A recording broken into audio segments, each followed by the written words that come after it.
bahasanya. Untuk itu, mari kita mulai pembelajaran hari ini dengan berdoa terlebih dahulu. KM silakan untuk memimpin doa. Berdoa. KM kalau memimpin doa, mudah-mudahan aktivitas hari ini mendapat kelancaran, kemudahan, dan kalian mendapatkan ilmu yang bermanfaat. Nah, sekarang coba periksa kanan dan kirinya. Temannya, ada yang tidak hadir tidak? Semuanya sekolah? Alhamdulillah. Untuk menumbuhkan rasa nasionalisme kita terhadap tanah air, apalagi sekarang sudah memasuki bulan Agustus, di mana pada bulan Agustus itu kita merayakan apa? Hari kemerdekaan Indonesia. Semuanya dimohon berdiri untuk menyanyikan lagu Hari Merdeka.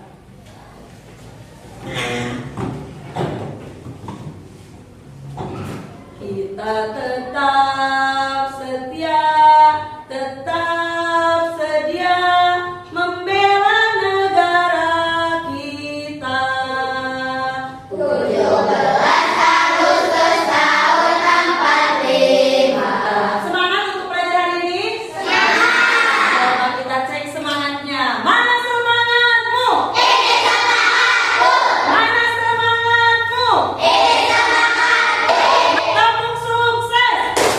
Di hatiku ada cinta, di mulutku ada doa, di tanganku ada karya.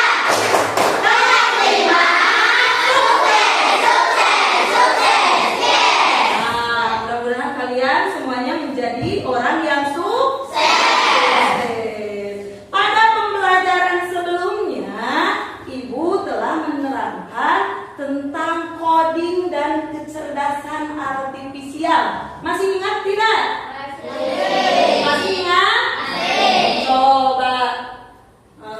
Apa itu coding? Ada yang mau? Oh iya, silakan. Coding adalah proses mengubah ide atau keinginan menjadi instruksi yang dapat dipahami dan dijalankan oleh komputer menggunakan bahasa pemrograman. Oh iya, tepuk tangan untuk Randy.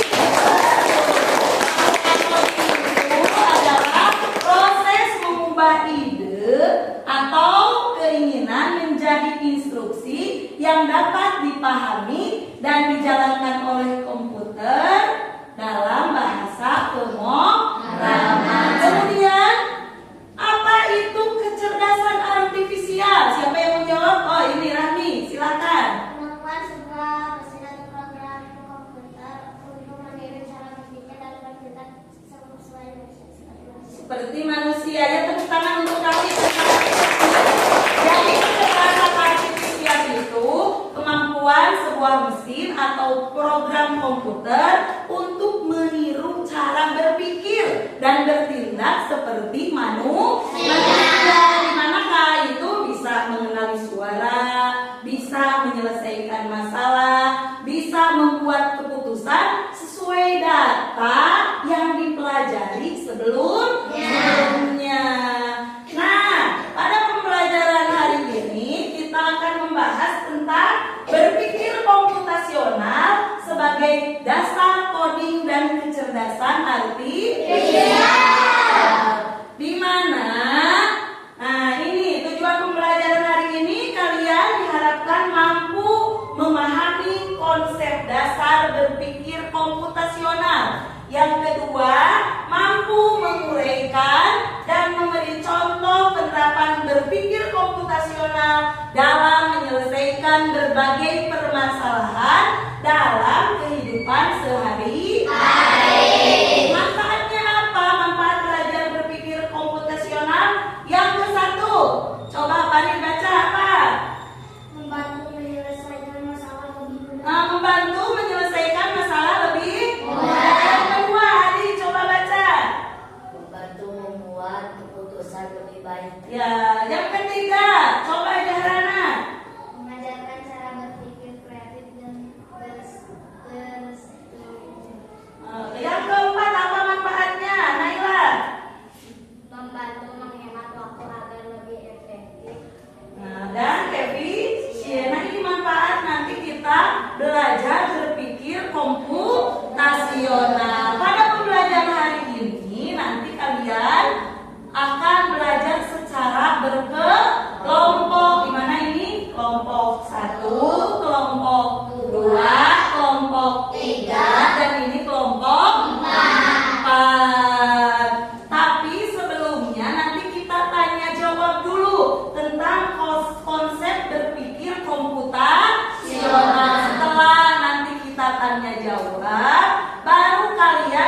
mengerjakan LKPD secara berkelompok.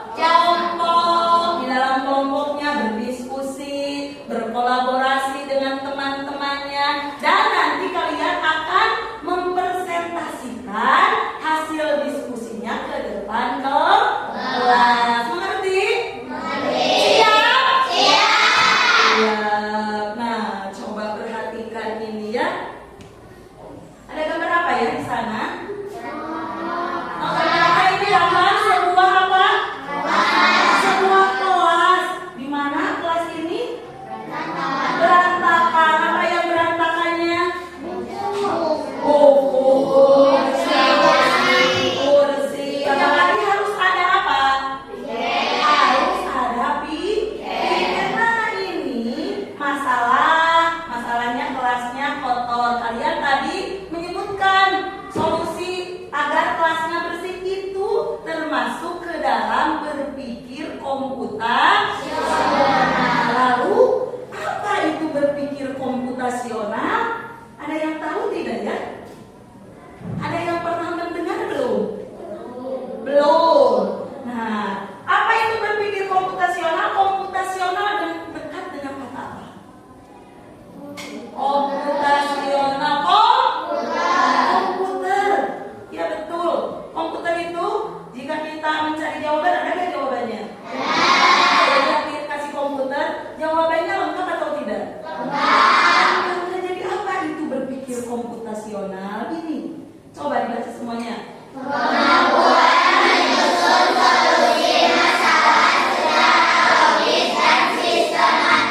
Jadi ini yang dimaksud berpikir komputasional, kemampuan menyusun solusi masalah, kemampuan menyelesaikan masalah secara logis dan sistematis.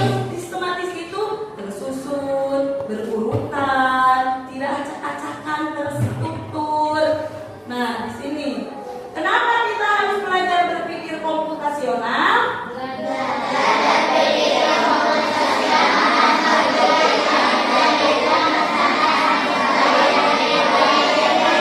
Jadi dengan mempelajari berpikir komputasional akan membantu kita menjadi pemecah masalah yang lebih baik dan kreatif. Di sini ada 4 prinsip berpikir komputasional. Yang pertama ada decomposition. Apa? Yang kedua ada pattern recognition. Apa? Yang ketiga ada abstraction. Yang keempat ada algoritmic thinking. Yang pertama decomposition itu dekomposisi, pattern recognition itu pengenalan pola, abstraction itu abstraksi, dan algoritmic thinking itu berpikir algoritmnya. Nah, sekarang kita akan membahas satu-satu. Yang pertama adalah decomposition. Dekomposisi atau pemecahan masalah. Pemecahan masalah itu ya. Dekomposisi itu memecah masalah kompleks menjadi bagian-bagian lebih kecil dan lebih mudah dikelola. Jadi masalah besar dipecah menjadi bagian lebih kecil supaya mudah dikelola. Tadi contohnya ketika membersihkan kelas tadi di gambar yang tadi, ketika kelas berantakan penuh dengan sampah, ini kan masalah utamanya.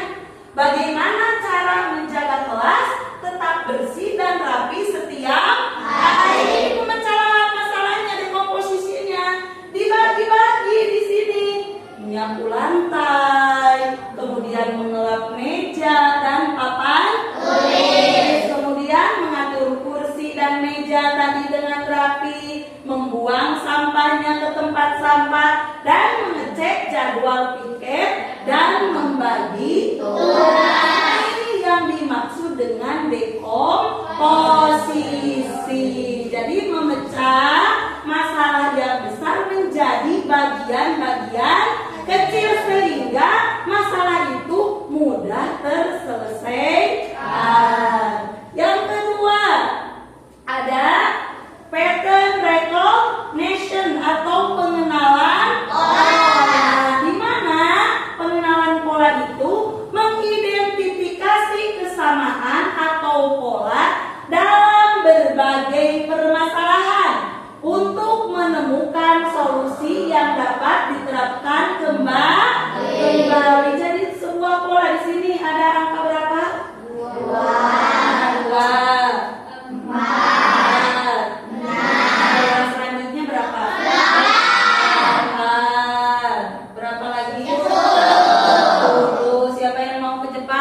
depan? Oh, Fatma, berapa selanjutnya? Berapa selanjutnya?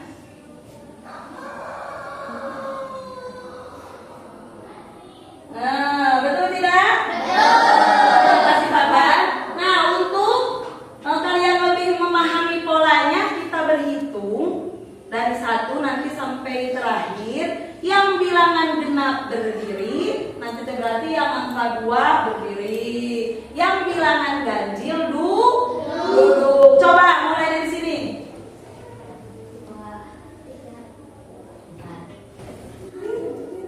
Berdiri, Pak. Berdiri, tetap berdiri.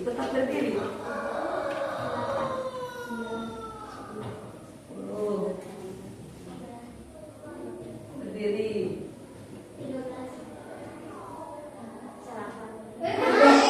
13, enggak apa-apa, 13. 15 berdiri tidak? Tidak, 15. Terus berdiri. Tuh, ini membentuk pola. Lihat, duduk berdiri. Nah, ini pola bilangan. Nah, itu pola ya, pola dalam bilangan. Sekarang ini pola dalam bentuk bangun. Nah, tadi kita menyebutkan pola bilangan. Sekarang pola bentuk bangun apa ini? Bangun datar.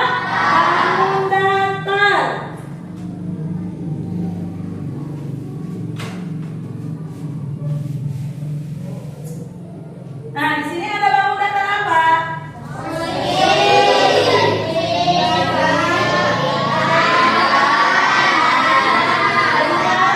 Nanti kalian melanjutkan.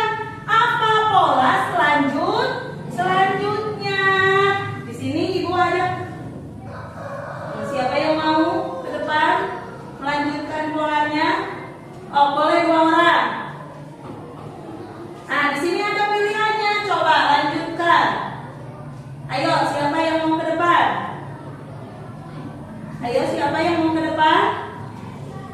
Adri boleh? Angika? Tuh, 2 orang. Nah, temennya boleh sama Sarah. Coba lanjutkan, cari polanya, tempel ke sana. Di sini cari dulu, nanti kasih lem, ditempel ke sana. Betul tidak? Kita tepuk tangan. Betul selanjutnya? Warnanya sama? Kemudian ini apa? Tinggal sama. Nah, tepuk tangan. Untuk 1 ya tadi. Selanjutnya ini ada pola yang kedua. Apa ini? Boleh. Apa dulu? Mana dulu? Coba. Persegi panjang. Layang-layang. Persegi panjang.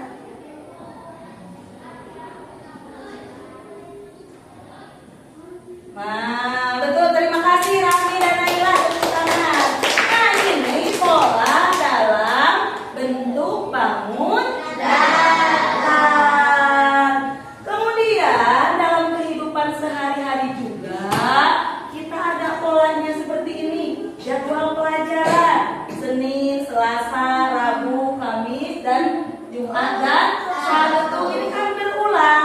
Senin mata pelajarannya tetap sama, Selasa, Rabu, atau lihat di sana ini hiasan apa? Hiasan hari kemerdekaan. Itu juga berpola meskipun semuanya segitiga, tapi polanya tinggal lihat warnanya. Ada yang merah, ada yang putih. Nah, itu pola. Menemukan pola yang bisa digunakan kembali. Nah, ini yang ketiga. Yang ketiga ada abstraksi. Abstraksi itu menyaring informasi yang tidak relevan dan hanya mengambil bagian yang penting untuk menyelesaikan masalah. Jadi yang tidak pentingnya dibuang, kita hanya mengambil bagian yang penting. Yang penting contohnya ini apa? Menyiapkan tas sekolah. Kalian pagi-pagi nih menyiapkan mau pergi ke sekolah. Apa yang perlu dibawa ke sekolah setiap hari ini? Ada informasi yang tersedia. Coba siapa yang mau ke depan? Yang mau nge-checklist Kira-kira mana ya yang harus dibawa di tas atau mana yang tidak boleh? Ayo siapa? Contoh adanya mainan dibawa tidak? Tidak. Pot. Nah, ayo siapa? Oh, Karin. Oh, coba. Nah, terima kasih tepuk tangan untuk Karin. Nah, ini hal-hal yang penting. Jadi kita hanya menyaring yang informasi yang pentingnya. Yang tidak relevan itu jangan dibawa. Tadi mainan perlu tidak dibawa ke sekolah? Tidak. Buku pelajaran? Perlu. Cemilan? Tidak ya, karena kan pagi-pagi sarapan ya. Kemudian buku gambar perlu karena kadang kita menggambar. Kemudian ada pensil, penggaris itu perlu dibawa. Ada baju ganti perlu tidak? Ada. Kemudian ada HP itu tidak perlu dibawa ke sekolah. Jadi abstraksi itu menyaring informasi yang tidak relevan dan hanya mengambil bagian yang penting. Kemudian ini yang keempat, ada algoritmik thinking, berpikir algoritmik. Apa itu berpikir algoritmik? Menyusun langkah-langkah, instruksi atau prosedur yang sistematis untuk menyelesaikan masalah tertentu. Jadi ada langkah-langkah yang terstruktur, ada langkah-langkah yang tersusun dengan benar. Coba kalian di rumah pernah memakan mie? Siapa di sini yang suka mie? Wah, hampir semuanya. Tidak boleh sebenarnya ya, mie itu jangan terlalu sering dikonsumsi karena itu ada pengawetnya. Pernah membuatnya? Nah, ini semangkuk mie yang lezat beserta dengan telur dan sayuran. Pernah membuatnya? Coba sebutkan langkah-langkahnya apa yang pertama.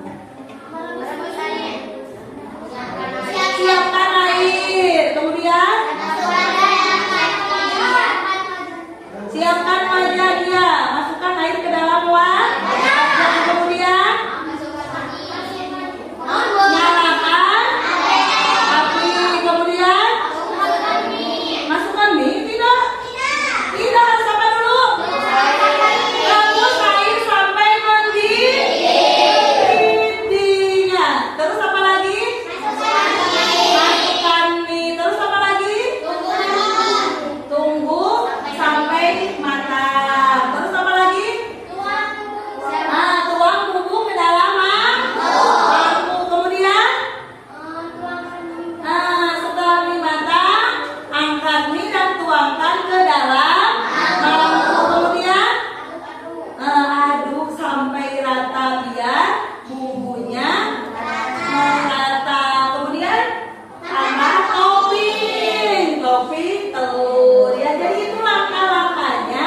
Kalau di algoritmik thinking itu harus tersusun dengan benar, harus sistematis, harus berurutan. Kalau langkahnya tidak benar nanti akan salah. Tadi sebelum airnya mendidih, Jojo masukkan mie.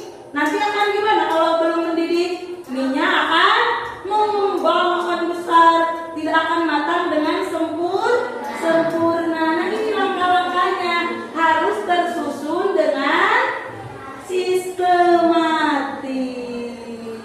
Kalau ada langkahnya yang salah, nanti tidak akan tersedia mie yang lezat dan enak. Nah, itu penjelasan tentang berpikir komputasional. Kita ada tepuk dulu. Tepuk komputasi ya. Tepuk komputasi. Masalah diurai, pengenalan pola, cari yang sama. Abstraksi, fokus intinya. Algoritma, susun langkahnya. Berpikir komputasional, keren. Nah, itu tepuk tangan untuk semuanya. Nah, sekarang Ibu akan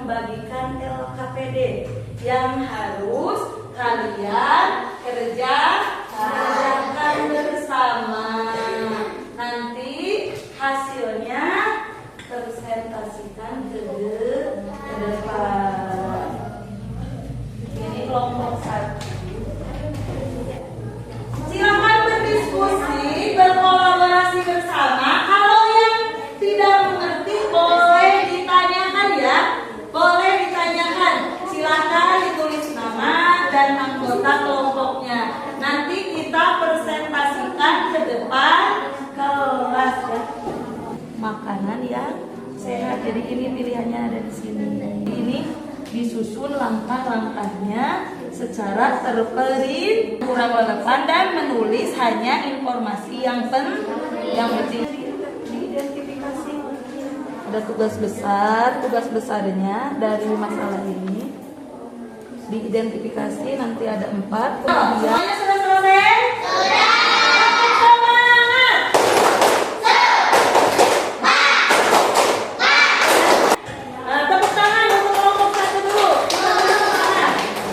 Jadwal rapat 5. Menyusun daftar tugas harian menjelang hari acara. Nah, jadi kelompok 1 tadi mendapatkan tugasnya apa? Prinsip dekomposisi. Di mana tadi masalahnya katanya ini ditunjuk bahwa kelompok ini untuk masalahnya ditunjuk menjadi panitia perayaan HUT kemerdekaan Indonesia. Tadi ada masalah besarnya, kemudian masalah kecil. Identifikasi masalah besarnya ini tadi ada menyiapkan struktur panitia, melaksanakan lomba balap, menyiapkan peralatan, menyiapkan hadiah dan sertifikat. Ini tugas kecilnya dibagi, tugas besar menjadi tugas kecil. Yang tadi menyiapkan panitia pelaksana, ada menunjuk ketua, sekretaris, membentuk panitia, seksi acara, seksi perlengkapan, seksi konsumsi. Kemudian membagi tugas setiap seksi dengan rinci, membuat jadwal kegiatan. Nah, ini adalah dekomposisi. Tepuk tangan untuk kelompok 1. Ada tambahan tidak dari kelompok yang lain? Ada? Tidak ada? Oh ya, terima kasih kalau tidak ada. Kalau selanjutnya kelompok 2. Jumat nasi sate, buah apel, timun. Sabtu nasi, buah mangga, seledri. Minggu nasi, buah pir, kol. Nah, jadi kelompok 2 membuat jadwal menu makanan sehat. Ini termasuk ke dalam apa? Pengenalan pola, di mana kita setiap harinya kelompok 2 memakan nasi, sayur dan buah dengan menu yang berbeda, tapi tetap polanya nasi, sayuran dan buah-buahan. Tepuk tangan untuk kelompok 2. Ada tambahan dari kelompok lain? Ada tambahan tidak? Tidak ada tambahan? Ada yang mau menambahkan jadwal makanan sehatnya sudah cukup? Terima kasih untuk kelompok 2. Selanjutnya kelompok 3. Kelompok 3 boleh maju ke depan.